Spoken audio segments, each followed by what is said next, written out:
Assalamualaikum warahmatullahi wabarakatuh. Selamat pagi semuanya. Sesi hari ini tuh akan membahas terkait dengan market analysis, gitu ya. Di mana kita akan mendalami terkait gimana cara menghitung sebuah market, kemudian bisa melihat juga beberapa peluang yang masuk di sisi ranah bisnisnya, gitu ya. Nah, ada beberapa hal yang mesti kita perhatikan dan menghitung, ya. Kita mulai dulu dengan ngebahas terkait dengan market size. Jadi market size itu apa? Ya. Jadi market size itu adalah bisa kita katakan sebagai volume, ya, atau orang sering sebutnya dengan target ataupun potensial market ataupun orang yang bisa kita jangkau, gitu ya. Dia ada dua, gitu ya. Bisa dinyatakan dari sisi market volume ataukah market potential. Nah, kita bahas dulu satu persatu. Yang pertama, market volume, ya. Jadi, market volume itu adalah jumlah total volume penjualan yang terjadi dalam satu pasar tertentu, gitu. Sedangkan untuk prospek itu adalah dari market volume kurang lebih berapa potensi penjualan dari calon pelanggan yang sudah betul itu potensial. Misal saya jualannya adalah donat, lalu donat itu eh, saya akan bawa ke sekolah, gitu ya. Nah, dari potensi yang ada di sekolah, kita mengukur berapa banyak guru yang ada di sekolah, kemudian berapa banyak siswa yang ada di sekolah. Nah, secara garis besar, kalau kita sebut tadi market size-nya, gabungan dari keseluruhan antara market volume dan prospek, itu kita sebut dengan market potensial. Itu dengan kata lain, nilai batas atas dari total peluangnya, gitu ya. Nah, ini bisa kita lihat, kalaupun dia berjalan, untuk market volume, kita perlu yang namanya keperluan validasi pasar. Jadi, ketika tadi saya jualan donat di sekolah, saya mungkin akan nanya dulu ke guru, ataukah mungkin saya akan tawarkan dulu, ibaratnya kalau orang Makassar bilang tak coba, gitu. Jadi, bikin donatnya, lalu saya akan kasih coba gratis ke siswanya. Apakah siswanya itu suka dengan donat yang saya buat ini, ataukah ada beberapa hal yang menjadi pertimbangan di situ. Kemudian yang kedua, ada yang namanya prospek. Kalau di sisi prospek itu tadi ngevalidasi, berarti saya bawa barang ataupun jasa ini ke calon customer saya, lalu saya akan nanyain apakah mereka suka atau tidak. Sedangkan kalau kita bercerita prospek, kita berarti menganalisis, gitu ya. Misalkan saya bikin suatu layanan tadi, em, layanan untuk pembayaran sistem yang ada di sekolah, gitu ya. Nah, kalau kita pikir kalau yang sifatnya online lalu pembayaran eh, via digital, berarti untuk anak-anak itu kan bisa pakai belanja di kantin. Keperluannya untuk siapa misalnya? Keperluannya untuk ke orang tua, gitu. Karena orang tua kan jarang bisa memonitoring anaknya makan apa, belanjanya apa. Nah, dengan kehadiran satu platform, misalkan saya tawarkan ke para orang tuanya mungkin tertarik untuk menggunakan platform digital ini untuk memantau hasil belanja anaknya. Tapi ini saya akan kerjasama dengan sekolah. Nah, sekolah pun yang kita sasar, gitu ya, itu adalah sekolah-sekolah yang mungkin kategorinya masuk sekolah elit. Nah, kategorinya masuk di mana? Misalkan SPP-nya itu sebulan itu dia 2 juta. Contoh ya, SPP per bulannya itu 2 juta rupiah. Jadi saya akan cari indikasi di mana aja sekolah yang punya SPP pembayaran siswanya itu 2 juta. Disitulah prospek calon pelanggan potensialnya saya. Jadi saya akan eliminasi sekolah-sekolah yang tidak memiliki SPP 2 juta ke atas, gitu ya. Jadi misal 1 jutaan dan lain-lain itu tidak akan masuk sebagai calon pelanggan potensial saya. Nah, di sanalah masuk analisa pasar, ya. Nah, kalau ditanya menghitungnya bagaimana? Menghitungnya itu bisa baik periodik. Jadi bisa periodiknya dalam 12 bulan, atau bisa kita kategorikan dinyatakan dalam satuan mata uang. Gitu ya. Jadi ada dua, kalian bisa itu dalam 1 tahun atau 12 bulan, atau kalian bisa nyatakan itu dalam satuan mata uang. Di mana susunan hierarkinya itu berbeda-beda. Pertama, misalkan saya menyusun hierarki market size itu dengan menghitungnya. Tadi pertama itu adalah TAM, di total available market, di mana total available market atau TAM itu adalah total permintaan pasar terhadap tipe produk ataupun layanan. Yang kedua itu adalah SAM, jadi Service Available Market. Dia adalah bagian kecil dari si SAM tadi, namun dia adalah kategori produk yang bisa kita jangkau. Misalkan tadi dari skala geografisnya. Kalau TAM, misalkan saya jualan tadi aplikasi untuk pembayaran digital untuk orang tua, pantau anak, misalkan di seluruh Indonesia. Nah, itu masuk kategorinya TAM. Lalu saya coba perkecil skopnya untuk bisa saya jangkau sesuai dengan geografi saya yang ada di Sulawesi Selatan, maka saya sebutnya itu SAM. Jadi berapa banyak jumlah orang tua yang menggunakan platform saya di wilayah Sulawesi Selatan. TAM tadi platform saya digunakan satu Indonesia, SAM tadi platform saya digunakan di wilayah Sulawesi Selatan. Nah, ada bagian lebih kecil lagi namanya adalah SOM.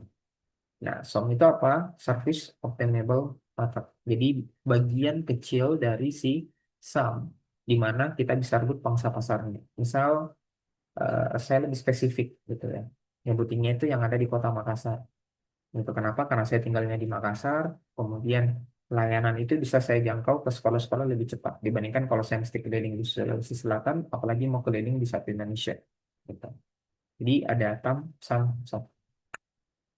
Nah, bagaimana menghitung market size-nya secara potensial? Tadi kita udah bahas ya. Jadi perlu yang namanya analisis ya, dan juga validasi di situ.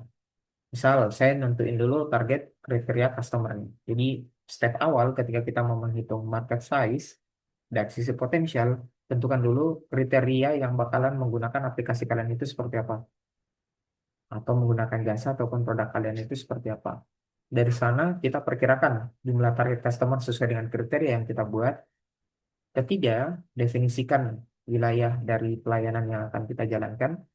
Yang keempat, dari wilayah yang kita jalankan, berapa banyak jumlah target customer yang ada di situ, gitu ya. Terus yang keempat, kita ngambil market share, berapa persen dari target customer yang sudah kita jalankan tadi. Nanti dari sana persentasenya kita kalikan dapat jumlah customernya. Nah, setelah ketemu perkiraan jumlah target customernya dari dalam satu wilayah berdasarkan market share, maka kita akan ketemu nanti rata-rata gitu ya, konsumsi produknya kita itu customer per tahun. Dari sana kan keluar TAM, SAM, dan SOM. Oke, biar lebih gampang, saya coba kasih perumpamaan yang paling sederhana ya. Misalkan tadi aplikasi platform saya akan bekerja sama dengan sekolah. Saya bikin satu standar bahwa aplikasi ini karena cukup berbayar, ya lumayan untuk pricing ya. Maka saya cari sekolah yang elit. Misalkan kategori sekolah elit yang saya dapat, misal saya tentu ya, saya tentukan biar gampang mudah dikalikan. Saya dapat sekolah premium, SPP-nya itu adalah 1 juta per bulan. Nah, saya coba keliling di satu Indonesia, saya ambil datanya dari Kementerian Pendidikan, Kemendikbudristek, BPS, dan lain-lain. Saya ketemulah sekolah yang punya SPP itu di atas 1 juta per bulan. Ketemulah ada 1.200 sekolah yang tersebar di Indonesia. Oke. Nah, dari sini saya definisikan wilayahnya. Nah, misalkan saya ngambilnya di Jawa Barat, contoh ya, di 1.200 sekolah di Indonesia, saya definisikan misalkan saya mau ambil dulu deh provinsi di Jawa Barat, Jabar gitu ya. Kemudian dari Jawa Barat ini ternyata saya ketemu total sekolah yang ada di Jawa Barat itu kurang lebih 150 sekolah ya, berdasarkan kriteria dari SPP 1 juta per bulan. Nah, dari sini saya coba ambil market share. Misalkan saya ambil persentasenya 20% ya, karena nggak mungkin bisa saya datangin semua di Provinsi Jawa Barat itu.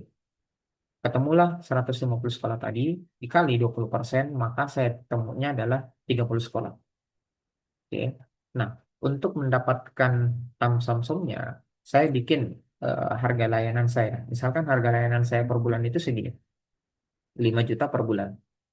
Kalau dikalkulasikan setahun, kan tinggal dikali 12 ya. 5 kali 12 itu berarti 60 juta per tahun. Oke, kita hitung tamnya. Kalau tam berarti 1.200 sekolah kita kalikan dengan 60 juta.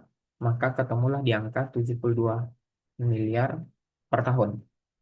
Sedangkan untuk SAM-nya 60 juta kita kalikan dengan 150 sekolah per tahun, maka ketemulah angka 9 miliar. Jadi 150 kali 60 dapat 9 M.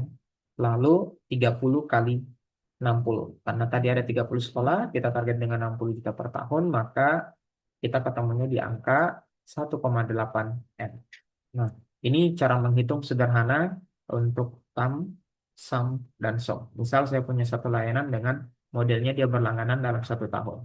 Untuk kalian yang menggunakan baik itu produk ataupun digital, berarti perlu mempertimbangkan layanan kalian itu diukurnya by apa, gitu ya. By adakah subscribingnya, apakah ada layanan untuk pembayaran dan lain-lain yang bisa dikategorikan masuk ke sana.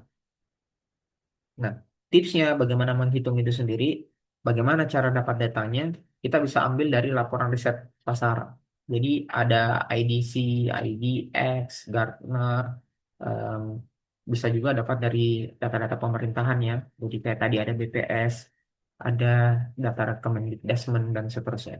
Kita bisa lihat laporan tahunan dari pasar terbuka. Ini untuk riset pasar yang lebih menarik. Terus kalian bisa melihat juga dari produk baru yang punya kategori yang baru. Gitu. Jadi kayak contoh dulu, komputer itu kan dia menggantikan mesin ketik. Gitu ya. Jadi kita cari dulu mesin ketiknya, kemudian hitung berapa populasi mesin ketiknya, baru kita ketemu nanti dari angka PC gitu ya, yang masuk di ranah itu.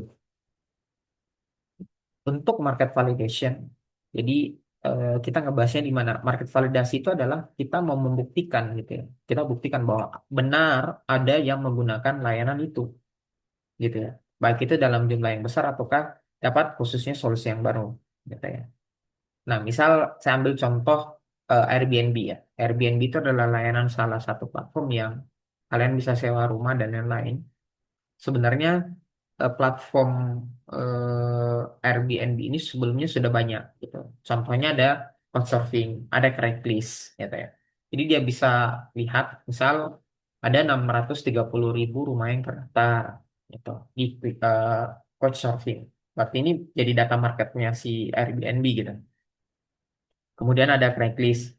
Craigslist itu ada 170.000 iklan sewa rumah tadi. Jadi ada lokasi New York, San Francisco itu dalam 1 minggu yang digunakan, misalkan. Kemudian kita bisa menggunakan pendekatan lain, modelnya adalah bottom up. Jadi bisa diterapkan bagi bisnis yang sudah mulai beroperasi. Dia bisa gunakan data dari proses operasionalnya yang ada. Contoh ya, misalkan kita sebut kayak gini. Saat ini kami punya pelanggan 200 pelanggan yang membayar 1 juta per tahun. Nah, ini bisa jadi data market. Jadi ceritanya sudah ada sistem yang sebelumnya udah ada. Kedua, eh, ada kalimat seperti ini. Terdapat 2 juta orang yang memiliki kriteria sama di Indonesia. Berarti 2 juta itu bisa jadi set data marketnya kita. Atau jumlah download yang ada di Play Store. Berapa banyak aplikasi itu di-download di Play Store contohnya. Itu bisa jadi data market dasarnya kita. Sehingga dari sana bisa digunakan gitu. Ataukah ada mainnya di konversi gitu ya. Nah, sehingga kalau kita hitung dengan statement ataupun kalimat ini, kita bisa hitung seperti ini. 2 juta dikali dengan berapa market share yang konversi, lalu berapa biaya langganannya dalam 1 tahun. Maka ketemulah di angka 200 miliar itu per tahun. Itu contohnya. Ada existing alternatif yang bisa diakses ataupun digunakan ya. Eh, Kenapa perlu kita pahamin juga? Karena ada Porter namanya. Jadi ada 5 sumber tekanan bisnis. Jadi kompetitor yang sudah ada, kalau kita bercerita, misal saya mau bikin donat, donat karisma lah namanya. Nah di donat karisma ini dia sebagai pendatang yang baru, gitu ya. Kompetitor existing yang jualan donat kan tidak hanya donat karisma, sudah ada Dunkin Donat misalkan, ada Jiko misalkan. Nah dari sana itu ada porternya. Kita mesti tahu customer yang di approach oleh si Dunkin itu seperti apa, Giko itu seperti apa, suppliernya dari mana, substitusinya bagaimana, apakah ada pendatang baru lagi yang akan masuk, gitu ya. Sehingga kalau kita cerita di kompetitor existing, persaingan usaha itu sangat diperlukan yang namanya diferensiasi. Apa yang membedakan antara bisnisnya kita dengan bisnis yang sudah ada, itu ya. Dan yang kedua adalah eh, kadang kita masih sulit untuk mengambil pelanggan yang sudah loyal gitu. Dan kadang kita mesti keluarin duit, spend budget yang cukup untuk marketing dan lain-lain untuk switching cost atau beralih gitu ya. Atau kalau kita bercerita dari sisi eh, customer itu fokusnya berarti berapa jumlahnya, sensitivitas dari sisi harganya bagaimana, ada ndak alternatif produk yang ada, sampai dengan nilai dari setiap transaksinya gitu ya. Nah, sedangkan dari sisi supplier yang menyuplai, berapa besar jumlah supplier akan masuk, ukurannya, unik enggak dari sisi layanannya, bagaimana dengan biaya ketika ada problem di sana, dan yang terakhir itu kemampuannya dia untuk mengasih garansi. Sedangkan untuk disubstitusi berarti kualitas dari solusinya, bagaimana biaya untuk penggantian dan seterusnya. Sedangkan kalau pendatang baru, dia menghitung dari eh, waktu ketika dia masuk, pengetahuan khususnya, skala ekonomi, sampai dengan proteksi teknologinya. Kalian bisa lihat contoh paling sederhana itu kayak Alfamart dan Indomaret. Kalau ada Alfamart yang berdiri, misalkan ya, di rumah kalian itu ada Alfamart yang baru-baru berdiri gitu. Tunggu aja beberapa waktu, beberapa bulan itu sudah ada Indomaret lagi yang akan berdiri. Kenapa? Model skema bisnis yang hampir sama, eh, tawaran ke customersnya dan sensitivitas harga itu ada. Bahkan ada yang unik ya, Alfamart dan Indomaret itu baku samping malah seperti itu. Nah, untuk bercerita dari kompetitor dan substitusi ini perlu kalian pahami gitu ya. Kapan bisnis itu kita sebut kompetitor, kapan bisnis yang pesaing kita itu kita sebutnya substitusi. Jadi seperti ini pendekatannya. Kompetitor itu kalau customer job ataupun background dari sisi customernya itu sama, sedangkan konsep yang kita mau tawarkan itu sama juga. Jadi value, walaupun value proposition itu berbeda. Jadi contoh tadi kita sebut Alfamart. Alfamart itu kompetitornya adalah Indomaret. Kenapa? Karena dia jualan produk rumahan, nyari baterai misalkan, nyari eh, mie instan misalkan. Kalian bisa dapat hal yang sama, toko kelontong. Nah, toko kelontong itu kompetitornya juga dari si Alfamart dan Indomaret karena pelayanannya sama, gitu ya. Orang yang butuh kebutuhan rumah tangga sehari-hari berbelanja di sana. Nah, akan berbeda misalkan kalau produk konsepnya berbeda. Jadi ada customer job-nya sama, produk konsepnya berbeda, dan value proposition-nya itu berbeda, gitu. Contoh substitusi. Misalkan kalau kita cerita Gojek dengan Grab, Gojek dan Grab itu kompetitor. Misalkan saya bikin em, ojol syariah, gitu. Nah, ojol syariah itu dia bukan kompetitor. Kenapa? Ojol syariah produk konsepnya jelas berbeda. Antara yang menjemput itu kalau pelan customernya laki-laki, dijemputnya sama ojolnya yang laki-laki juga.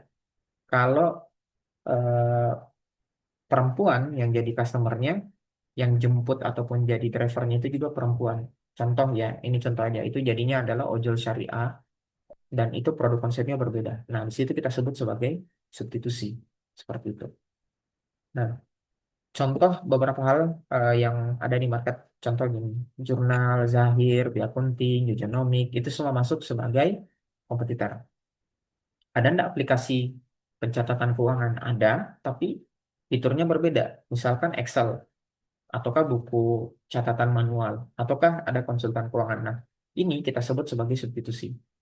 Karena produk konsepnya berbeda, walaupun customer job-nya sama, sama-sama mau mencatat keuangan di sana. Sedangkan bagaimana dengan competitive advantage-nya? Kita pasti pahami di bagian mana ketika kompetitor itu unggul, gitu. Dia ada yang unggul dari comparative advantage-nya, jadi kemampuan produksinya itu bisa lebih cepat gitu ya, lebih efisien. Ada yang dari differential advantage-nya, kemampuan ketika dia nawarin produk dalam jumlah yang berbeda. Ada yang fokusnya menyesuaikan kembali, ada juga yang main di aset ataupun tangible. Kita coba lihat um, unfair advantage yang mungkin sulit ditiru. Nah, ini contohnya. Jadi misalkan saya punya eh, competitive advantage yang sulit ditiru. Google, dia menang di mana? Google itu menangnya dibandingkan Meta, Facebook, dibandingkan Telkom, Xiaomi, dan lain-lain. Google itu menang dari sisi aset teknologi. Jadi bayangkan, siapa sih orang yang tidak di dunia ini yang menggunakan Gmail gitu. Siapa sih yang di dunia ini yang nggak menggunakan Google Drive untuk penyimpanan data. Jadi dia punya aset itu yang besar. Baidu, dia fokus bagaimana menggunakan penggunaan dari sisi browsing, kemudian beriklan gitu ya. Xiaomi, siapa yang nggak kenal dari produk-produk yang paling murah gitu. Kalian bisa bandingkan seluruh harga-harga perangkat ataupun perangkat keras ya dan lain-lain yang kepunyaan dari Xiaomi, dia menang dari sisi harga yang paling murah. Kemudian ada aset dari basis pengguna macam Facebook, WhatsApp, gitu ya, Instagram. Kita itu yang menggunakan Facebook, WhatsApp, dan Instagram itu adalah asetnya mereka karena basisnya adalah pengguna tadi. Sedangkan misalnya kalau saya bahas Telkom, Telkom itu yang punya BTS. Jadi dia punya infrastruktur BTS yang paling banyak tersebar di seluruh Indonesia. Dan kalau ada provider lain macam XL, Indosat, mereka itu izin ke Telkom untuk penggunaan BTS-nya. Jadi ini bisa dilihat ya, unfair advantage yang sulit ditiru. Nah, untuk menggambarkan kompetitor dan yang lain, kita bisa gambarkan dengan menggunakan namanya perceptual map. Di perceptual map itu mungkin kalian belajar dulu waktu sekolah, diagram X dengan Y ya. Jadi ini diagram X-nya gitu ya. Ini diagram Y-nya gitu. Jadi ada min X, kemudian ada min Y. Jadi setiap sudut ini itu ada kebalikannya. Misal saya mau eh, membandingkan salah satu brand untuk fashion. Fashion misalkan ada sepatu, pakaian, dan lain-lain. Misalkan saya bandingkan antara Nike, Puma, Adidas, eh, Diana, Speedo, ini semua merek-merek di bagian fashion. Gitu. Saya nulis, jadi yang pertama saya ambil di sumbu X itu, X positif adalah mainnya ke fashion. Tolak belakangnya itu adalah ke teknologi. Ada yang dari kualitas tahan lama atau performance, lalu saya bandingkan dengan leisure sini. Jadi ini bisa kita lihat gitu ya. Dia kemudian bisa dijalankan gitu ya. Nah, kemudian kita taruh kira-kira misalkan kalau dilihat Adidas itu dia lebih tinggi daya tahannya dibandingkan Nike. Tapi kalau dari sisi teknologi Nike itu masih lebih unggul dari sisi teknologi dibandingkan Adidas. Tapi kalau kita membandingkan sepatu Nike dengan Quicksilver ataupun O'Neil, Quicksilver itu masih lebih menang dari sisi fashion gitu ya dibandingkan si Nike ataupun Adidas. Jadi ini bisa dilihat dari skema model yang ada masuk ke dalam. Jadi kalian bisa lihat atur dari beberapa kelengkapannya yang masuk gitu ya. Nah, yang perlu diperhatikan kalau membuat perceptual map itu tadi sumbu X dengan Y-nya harus nentuin dulu unique value proposition-nya seperti apa, kompetitor atau pencapnya seperti apa, value atribut yang kalian akan masukkan bagaimana. Kemudian jangan lupa untuk ngeset survei ya. Jadi survei quantity untuk tahu gitu. Seperti ini. Kemudian dari sana baru kita petakan hasilnya. Nah, pemetaan hasilnya bisa dilihat kayak gini. Jadi kita bisa lihat apakah di bagian sumbu X-nya itu sudah sesuai, apakah di bagian min X-nya itu sudah berlawanan. Lalu kita masukin beberapa produk-produk yang sesuai dengan petanya gitu. Nah, eh, kalau misalkan kalian mau membandingkan dari lebih dari dua bagian, kalian bisa main namanya multidimensi, perceptual map. Jadi bisa dilihat kayak gini. Jadi misal saya bikin modern, low sugar, diet, clear, feminine, trusted, adult, dan lain-lain ini menjadi salah satu komponen untuk dibandingkan. Jadi saya naruh misalkan Coca-Cola Zero itu lebih dekat ke diet dan low sugar dibandingkan kalau dengan Pepsi itu lebih dekat ke image-nya modern dengan tinggi gitu.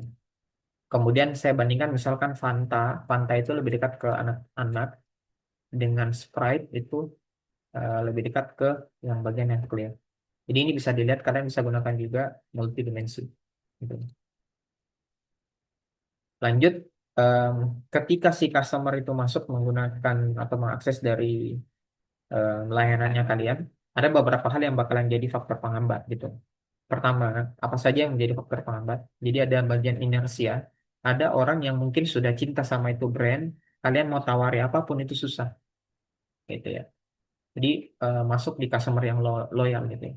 Kedua, kalian mau menawarkan satu produk yang baru, otomatis kalian harus mengedukasi market. Kasih tahu apa kelebihannya kalian punya, kasih tahu apa pembedanya kalian dibandingkan dengan toko sebelah, gitu. Jadi ada edukasi. Yang ketiga, mungkin mereka sudah punya ada alternatif. Gitu. Dan yang keempat, mikirin masalah biaya dengan upayanya. Nah, ada beberapa hal yang mendukung di situ. Ada namanya pain relief dengan gain credit. Nah, ini sudah kita bahas di pertemuan sebelumnya. Jadi, di value proposition kanvas tadi kalian naruh gitu ya. Apa yang disenangi sama orang, eh, apa yang mendukung bahwa dari layanan platform kalian itu bisa mencapai goalsnya orang itu. Nah, untuk di edukasi pelanggan, ini perlu kita perhatikan juga, ya. Jadi, perlu meyakinkan kapan mereka mesti butuh, seberapa besar mereka butuhkan. Nah, jadi ketika itu terjadi, masalah yang dihadapi pelanggan itu bukan seberapa murah dari sisinya kita, tapi apakah visi dari founder itu sudah sesuai atau tidak. Jadi, kembali di kalian ya, tujuan atau goalsnya ketika bikin bisnisnya seperti apa. Nah, edukasi pelanggan itu pasti butuh waktu dan upaya. Umumnya tidak cocok untuk startup. Misal, contoh ya, sambil pencatatan keuangan kebutuhan perusahaan skala menengah dengan besar. Apakah pencatatan keuangan yang menengah dan besar, usaha besar itu sama enggak dengan pencatatan keuangan dari bagi UMKM yang usahanya kecil? Pasti akan berbeda. Kenapa?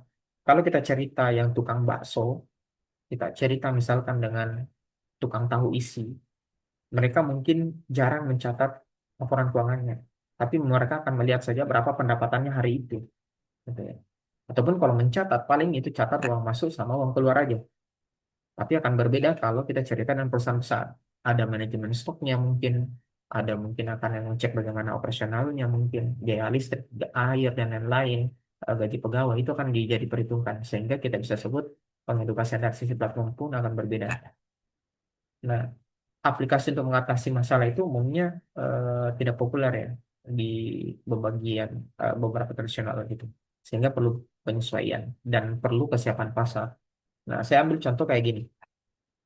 Gojek gitu ya. eh, Dia idenya baru valid itu di tahun 2010. Kenapa? Karena dulu harga HP itu mahal, jujur ya. Hanya orang kaya yang punya smartphone. Sorry, hanya orang kaya yang punya handphone. Itu dulu. Dulu orang masih pakai pager dan lain-lain. Termasuk kalau kita mau udah gunakan Google Maps. Google Maps dulu itu belum ada. Gitu ya. Jadi Gojek itu baru valid pada saat kapan? Muncul dulu HP murah. Ada namanya Nexian. Gitu ya. Ada HP Asia namanya. Itu dulu punyanya grup Bakri ya. Nah, kalian bisa googling lah di internet sejarahnya handphone-handphone itu sehingga pada hari ini kalian udah bisa beli dengan harga kacang gitu. Handphone bahkan sudah ada harga 500 ribuan gitu ya. Dulu itu 2 digit ya, masih zaman-zamannya Nokia gitu ya. Eh eh, Engage dan seterusnya. Orang yang punya handphone Nokia itu bisa disebut dulu orang-orang kaya semua. Belum belum bisa terjangkau lah bagi golongan menengah ke bawah gitu ya. Nah, jadi bisa dilihat dia baru valid karena apa? Pada saat pasarnya itu sudah siap. Termasuk hari ini, kalau misalkan kita bahas, mungkin di antara kalian ada yang olahraganya lari gitu ya. Market dulu, orang yang gemar lari kan mungkin masih sedikit. Nah, sekarang bisa dilihat orang yang suka lari sudah masuk semua penjualan produk-produk yang mendukung outfitnya lari, mulai dari jam tangan untuk mendukung lari, sepatunya untuk dukung lari, dan harganya itu lumayan besar. Kalau kita mau cerita mungkin 10 tahun sebelumnya, apakah itu banyak orang yang beli? Sepatu, jam yang mendukung untuk lari, sepatu untuk lari, itu saya rasa tidak. Gitu ya. Karena marketnya belum ada. Belum sesuai kesiapan pasar ataupun pelanggannya. Gitu ya. Nah, sehingga perlu ada namanya upaya dengan biaya. Ya. Jadi, seberapa besar pengorbanan yang dikeluarkan oleh si pengguna atau customer-nya kalian itu memulai menggunakan solusi yang kalian tawarkan. Nah, perlu diperhatikan nanti ada beberapa matriks ya. Jadi kayak download aplikasinya, instalasinya, bagaimana registrasinya, berapa biaya perangkat yang dipakai, bagaimana koneksinya, bagaimana ketika mereka purchase di dalam aplikasinya kalian kayak gitu. Kemudian ada namanya inersia. Nah, kalau inersia itu hambatan ya, karena sudah ada keterikatan dengan solusi sebelumnya. Jadi kadang gini, kalian bikin satu solusi, tapi ternyata orangnya sudah nyaman pakai aplikasi yang lama. Nah, itu yang sulit itu. Nah, itu disebut dengan inersia. Jadi ada proses di mana kita memberikan pemahaman ke orang untuk pindah ke platform yang kita punya. Jadi ada migrasi gitu ya, manajemen dari sisi perubahannya. Ada faktor kenyamanan ketika dia pakai. gitu. Dan ada beberapa tekanan solusi ya, jadi mulai dari ancaman substitutornya, bagaimana gangguannya, gitu dan yang lain. Kita coba lihat ancaman dari substitutor. Yang pertama, anggaplah aplikasi telco. Ini macam dulu ada paket SMS, telepon dan lain-lain. Tapi sekarang orang tinggalkan itu paket SMS, paket telepon. Semuanya orang pakai kemana? Paket data. Kenapa? Kalau saya mau chat bisa menggantikan SMS. Saya mau nelpon bisa menggantikan paket telepon. Bahkan saya bisa video call yang dulu mahal ya. Sekarang jauh lebih murah. Kehadiran dengan WhatsApp, Line, Kakao, WhatsApp Messenger, dulu ada namanya BBM dan lain-lain. Itu semua masuk jauh lebih murah dibandingkan kalau saya berlangganan paket SMS dan paket teleponnya. Gitu. Jadi tidak ada capex yang rendah, infrastrukturnya juga rendah. Nah, dari sisi customer pun juga ada telco core services yang masuk. Kalau kita cerita dari kasus yang lain, ada platform yang lain yang masuk untuk developingnya. Contoh, kalau kita nggak bahas platform sharing video, YouTube dan Facebook itu sekarang bersaing. Kenapa ya? YouTube itu kan dia basisnya ke video, dibangunnya dari nol, ada interestnya ke pribadi. Sedangkan kalau ke Facebook itu interestnya ke rekomendasi sosial. Tapi sekarang bahkan orang udah bisa monetize melalui Facebook juga. Gitu ya. Sedangkan untuk dari sisi supplier, perlu diperhatikan beberapa hal. Pertama itu alur informasinya, value-nya, bagaimana uang itu masuk, dan lain-lain. Sehingga perlu tahu ada namanya diagram ekosistem. Nah, ini kalian mesti tahu. Misalkan dari sekolah, media ujiannya, guru itu terkoneksi dengan penerbit. Guru itu koneksi dengan ke siswa lewat apa? Pengajaran. Siswa itu terkoneksi dengan orang tua lewat apa? Nilainya. Sekolah terkoneksi dengan orang tua lewat mana? Uang SPP dan nilainya.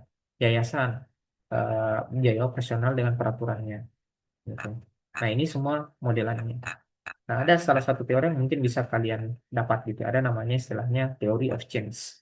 Jadi, bagaimana kita membuat satu alternatif yang menjadi kondisi paling akhir dari layanan yang kita punya. Seperti itu. Ya. Jadi, bagaimana, apakah sistem aplikasi ini jauh lebih mudah, misalkan kalau saya langsung penetrasi ke siswa, ataukah lewat orang tua, apakah ke sekolah dari platform yang saya buat tadi. Gitu. Terus, kita juga perlu menganalisis dengan menggunakan metode tadi, ada SWOT ya. Strength, weakness, opportunity, dan threatness ini paling sederhana aja.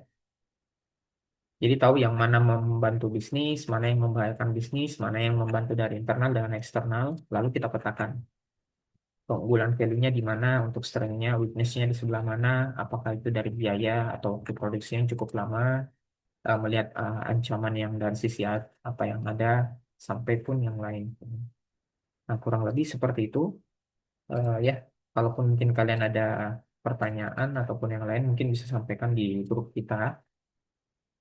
Khusus untuk sesi ini saya minta kalian untuk membuat hitungan ya tam sum sum untuk layanan aplikasi jasa yang kalian siapkan sebelumnya. Jadi cross check kembali di pertemuan kita yang sebelumnya, lalu dari situ coba hitung tamnya kalian berapa, sumnya berapa, somnya berapa, berdasarkan hasil riset dari data BPS mungkin kalian ambil. Kalau kalian ada yang nyentuh ke masyarakat langsung atau spesifik di dunia pendidikan, berarti nyentuhnya ke Kemendikbudristek, Kementerian Pendidikan dan Kebudayaan misalkan, Kemendikbud dan lain-lain. Setelah jadi, hitung berapa nilai uang yang bisa kalian peroleh dari situ. Terus yang kedua, hitung dari perceptual mapping, berapa besar layanan yang membedakan ya antara kompetitor kalian dengan substitusinya kalian. Boleh menggunakan diagram perceptual mapping yang X dan Y tadi, atau bisa menggunakan yang multidimensi. Kurang lebih seperti itu. eh, Silakan dikerjakan ya. Eh, Modelnya sama seperti biasa. Kalian kerjakan dalam bentuk Word, upload ke dalam Drive, linknya kalian submit ke dalam Classroom. Oke, dari saya cukup untuk sesi ini. Lagi dan kurangnya mohon maaf. Wabillahi taufiq wal hidayah. Assalamualaikum warahmatullahi wabarakatuh.